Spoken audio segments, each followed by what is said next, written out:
Tatay nitulit san maslog.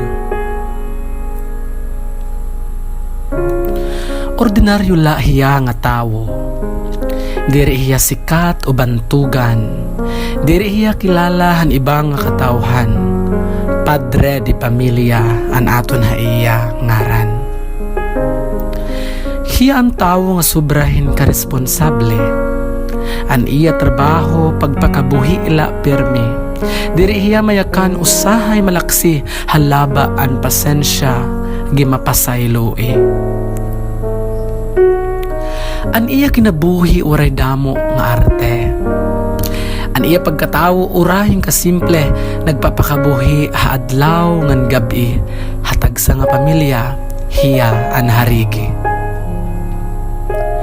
Hiya hitatay.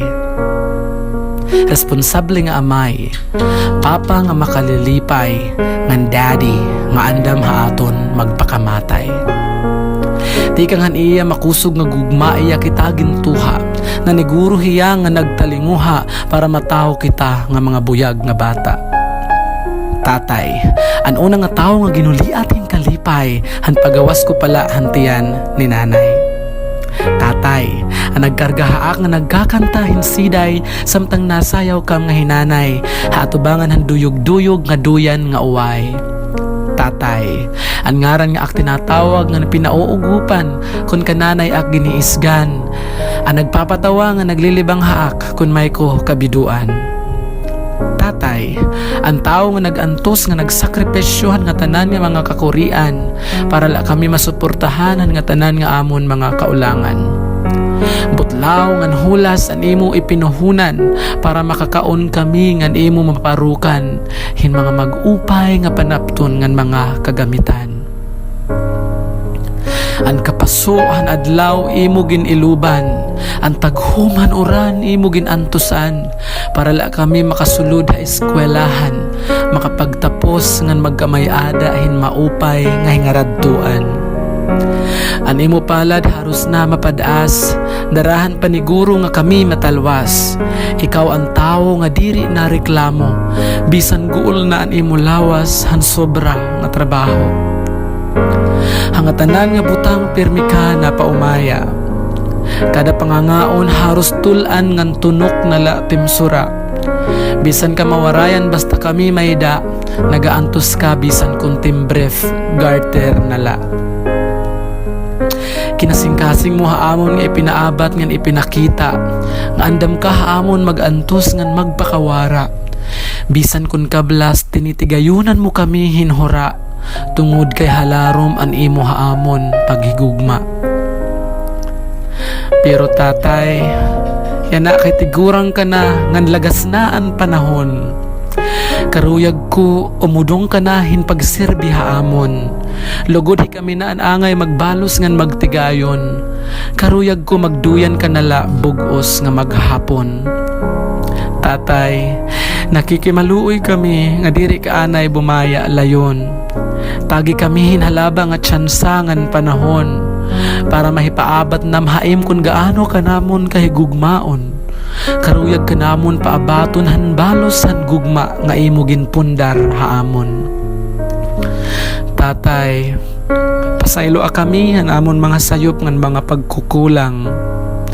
Di mo kunta ikabido ikasuulan imdughan nga may mga panahon nga danay kula ikaw inaatuhan. Kinsa sabod-sabod, kinsa sarusagbangan. Danay ko ikaw pagyaknan ngan danay pagtawan. Pero kung ta diri mo huna-hunaon nga akon ko na ikaw tinatamakan, kay diri good mawawara bisan sano an akon haim respeto kumo ginikanan. Tatay, kung nabati ka man yan ha, kung hain ka man dapit yan ha ang atuna. Karuyag ko iluhod ang gatanan ko haim nga sala. Pasaylo ka na kabungalos ngan ka makasasala. Karuyag ko ipasabot nin ipahamtang haimdughan ngan huna-huna. Nga mahigugmaon ko ikaw bisan kundi naluluwas hanak baba. Ngan bisan ka pahingain nga kalibutan, diri ka gud namon hingangalimtan. Diri namon hingangalimtan ang imo mga mag-upay nga tugon ngan kasalagdunan. Ngan babalunon namon ini nga tanan ngadto't katampos iton kalibutan. Ngan bisan kami hingain nga tuna, diri mawawaraan ang mahaim pagrespeto ngan paghigugma. Kay naging maupay ka nga amay, ti kang hanamon kabata. Diri nga diri kagud haamon dughan mawawara. Tatay, karuyag nam igsaad haimo nga magiging sugad kami haimo. Magiging usa kami nga maupay nga modelo ngadto hitamig kasitawo. Ngan tatay, karuyag nami baruan mo nga kami ang pinakaswerte nga mga anak habugos nga kalibutan, kay ikaw an amon naging tatay.